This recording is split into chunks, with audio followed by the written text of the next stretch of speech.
Burns built a massive spherical performance venue, modeled after the Las Vegas landmark MSG Sphere. After the venue opened, the Korean girl group Nisok Dolls would be performing there. This was Lisa's favorite Korean girl group, and under her tearful pleas, Homer vowed he would get tickets. 1 minute before the ticket sale countdown, Homer was ready and waiting, but within 1 second, all the tickets sold out. Sold out? How can they all be gone in under a second? So I'm not going? Not a problem, sweetie. We can still get tickets on the secondary market. Just as Homer was about to buy tickets on the resale market, he discovered that someone called Seat Miser had snatched up all the tickets and was reselling each one for $2,000. This was completely unaffordable for their family. It's okay, Lise. We'll still get to see the concert and videos posted by rich kids. Even more shocking, Seat Miser had bought out all the tickets for subsequent major shows as well. This enraged the residents of Springfield.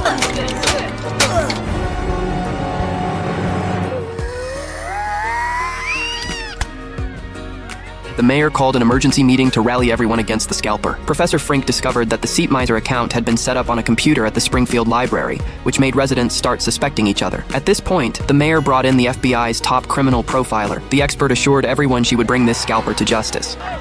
I'm so proud of you for not saying anything at a town meeting. Mouth stuck with taffy. The Nisok Dolls concert was about to begin, and Lisa could only watch the spherical venue from home. Seeing this, Homer vowed he would get tickets at any cost. So he ran over to the spherical venue and first gave it a fierce kicking to vent his frustration. Just then, Otto, the school bus driver nearby, called out to him. Otto had 4 tickets, and the price was $500 plus a clean urine sample. How about $450 and clean-ish? Deal. Because the venue was so bright, the Simpson family had to wear helmets to sleep. At that moment, Homer returned with 4 tickets. Oh my God! Lisa excitedly threw her arms around Homer and immediately rushed to the venue. The place was absolutely packed. Nisok Dolls entered in race cars, and as the checkered flag was torn open, they were already on stage performing.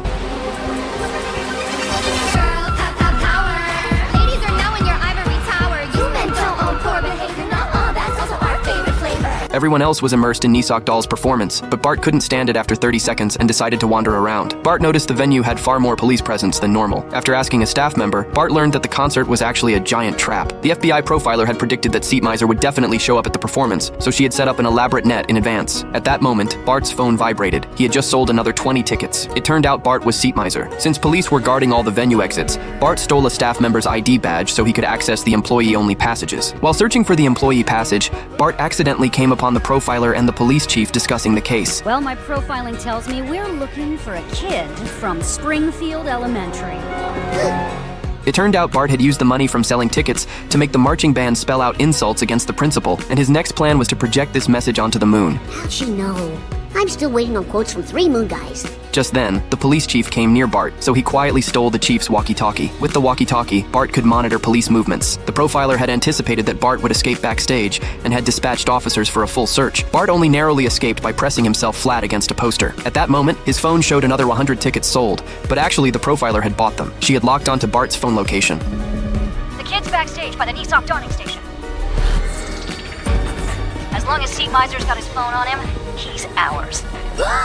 Left with no choice, Bart rushed into a nearby restroom and reluctantly threw his phone into the toilet, then returned to his family acting as if nothing had happened. But surprisingly, the profiler recovered Bart's phone and used advanced drawing technology to process it. So the profiler set up a checkpoint at the venue entrance. Whoever could face unlock this phone would be Seat Miser. It didn't open. You're clear. Bart was extremely panicked, frantically thinking of countermeasures, but Lisa saw through his guilty conscience because she had known all along that Bart was Seat Miser. Me? That's ridiculous. How would a straight D student like me set up a high-tech scam like this? In fact, Bart had used ChatGPT to generate an online ticket resale program and then sold tickets to Otto, and Lisa had witnessed this scene. When Homer came back with the tickets, Lisa was even more certain that Seat Miser was Bart. Now, after Lisa went through facial recognition, only Bart, one elementary school student, was left. Well, you're the last one. I think we know what that means. Shockingly, Bart's face couldn't unlock the phone. The profiler was utterly dejected. Her elaborate trap hadn't caught Seat Miser, but instead nabbed 2 perverts and a serial killer. In frustration, the profiler threw away Bart's phone, but Bart had left her with one final prank. By the way, the reason that phone didn't recognize me is because when I set up the facial recognition, I didn't use my face.